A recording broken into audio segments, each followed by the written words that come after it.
ঈদের সময় মানুষ লঞ্চে করে যায় না বাড়ি, ঈদের সময়। তা আগে তো ঈদের সময় দেখা যাইতো লঞ্চ এত বেশি জ্যাম প্যাক থাকতো যে মানুষজন হচ্ছে যে মানে জায়গায় পাইতো না। তা এক নাস্তিক, সে আল্লাহ তো মানে টানে না, সে পাশে কয়েকজন কি মুসলমান তাদের সাথে গল্প করতেছে যে আল্লাহ কি বানাইছে। বলছে কেন?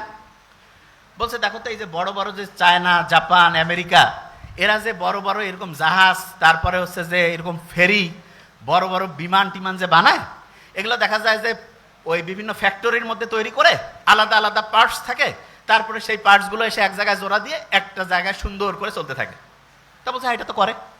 বলছে আল্লাহ যদি এরকম করতো যে আমাদের হাতগুলো আলাদা খুলে রাখা যাইতো, পাগুলো আলাদা খুলে রাখা যাইতো, শুধু মাথাটা আর একটু বুক পর্যন্ত, তাইলে সবাই অল্প জায়গার মধ্যে হইতো, আর ওগুলো সবাই ব্যাগের মধ্যে জোড়া করে রেখে বাড়িতে নামার পরে আরাম করে আবার লাগাই দিয়ে চলে যাইত।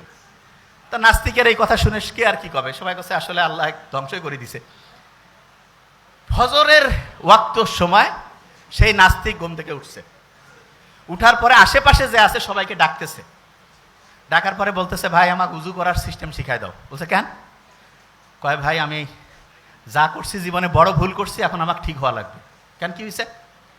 বলছে গতকালকে আমি বললাম যে আল্লাহ যদি এরকম প্রত্যেকটা হাত পা আমার আলাদা আলাদা করে ছোট ছোট করে, ওই যে বড় গাড়ির যেমন স্ক্রু আলাদা করে খুলে খুলে ব্যাগের মধ্যে রাখা যায়, সেই সিস্টেম যদি আল্লাহ করতো, আর আমিও তো নিশ্চয়ই তাহলে ব্যাগের মধ্যে ওইটা রাখতাম। তা ব্যাগেরটা গতকাল যে ব্যাগের মধ্যে আমি আমার হচ্ছে টাকা পয়সা আর কাপড় চোপড় রাখছি, ওই ব্যাগ তো হারাই গেছে। যদি আমার ওই হাত পা ওই ব্যাগের মধ্যে রাখতাম তাহলে এটা তো নাই হয়ে যেত, আমি বাড়ি যাইতাম কেমন করে? বলছে আমি ভাই যা করছি ভুল করছি, নামাজ পড়বো, আল্লাহকে এখন থেকে ডাকবো। দেখেন একটা জিনিস, আল্লাহ কত সাইন্টিফিক, দেখেন আল্লাহ কি রকম সাইন্টিফিক, শুনলে অবাক হবেন।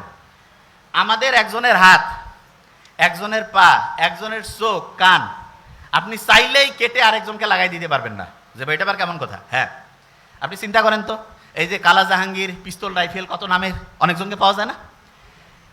কারো হাত কেটে যদি আরেকজনের হাতে লাগাই দিলে যদি সেই লোকটা বাঁচত, যেরকম শয়তানি সরকার থাকে বিভিন্ন সময় দেশে, এদের যাদের হাত পার দরকার হয় সবাইকে নিয়ে যায়, বিশেষ করে মাদ্রাসার স্টুডেন্ট তো খুব পছন্দ ওদের, নিয়ে যায় হাত টাত কাটিয়ে আরেকজনের লাগাই দিত, ঠিক না? দেখেন আল্লাহ জানে যে এই মানুষ কি জাত, সেটা আল্লাহ তো ভালো করেই জানে।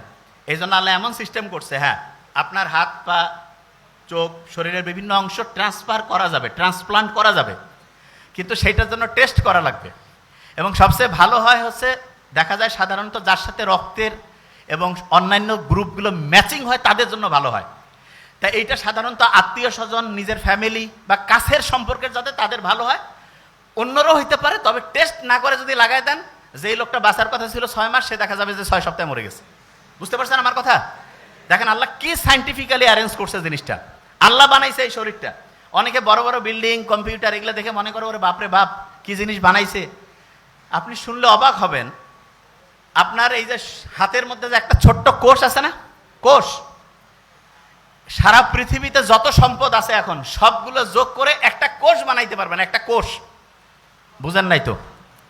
আপনার আমার শরীরে প্রায় 1 লক্ষ ট্রিলিয়ন, মানে এটাকে আমি আসলে সহজ করে না বললে তো বুঝবেন না, আমি আগে ব্রেনটার কথা বলি, নোবেল যেটা বলে গেছে 86 বিলিয়ন, তার মানে 1 বিলিয়নে 100 কোটি, এরকম 86 দিয়া মানে 100 কোটির মতো 86টা, বুঝতে পারছেন?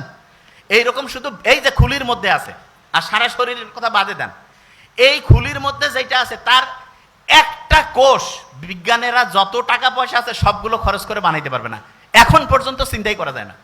বিজ্ঞানীরা করছে যে না এটা হচ্ছে অটোমেটিক নেচার থেকে আসছে, কারণ আজ এটা বানাইতে পায় না, তখন কাজে এটার ব্যাখ্যা খুঁজে পাওয়া যাচ্ছে না।